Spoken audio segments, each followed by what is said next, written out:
Some news out of Hong Kong overnight. Fitch cutting the city's long-term foreign currency issuer default rating this morning from AA+ to AA with a negative outlook. They cite ongoing turmoil from the demonstrations. From the note, Fitch says months of persistent conflict and violence are testing the perimeters and pliability of the one country, two systems framework that governs Hong Kong's relationship with the mainland. Fitch also noted that officials in mainland China are taking a more public stance on Hong Kong affairs than at any time since the 1997 handover. This comes ahead of what is likely to be the 14th straight weekend of protests in the city.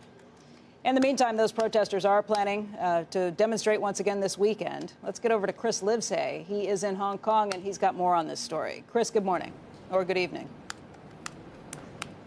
Good morning, Becky. That's right. Protests continue in Hong Kong. This still after 2 days ago, Carrie Lam, the embattled executive leader of Hong Kong, announced that she is withdrawing that extremely controversial extradition bill that sparked these protests more than 3 months ago. So you might be asking yourself, well, shouldn't that be the end of it? Well, think again. Protesters are back on the streets telling this government, we have more demands, including, we have lost faith in you, Carrie Lam. We want you to step down. They've also lost faith in this local police force. They've accused them of police brutality throughout this entire movement. They also want the police to let their fellow protesters go, to let them go. More than 1,000 of them have been arrested, and they want an amnesty for anybody who's been charged throughout this movement. Now, a big test of what might come next is this weekend.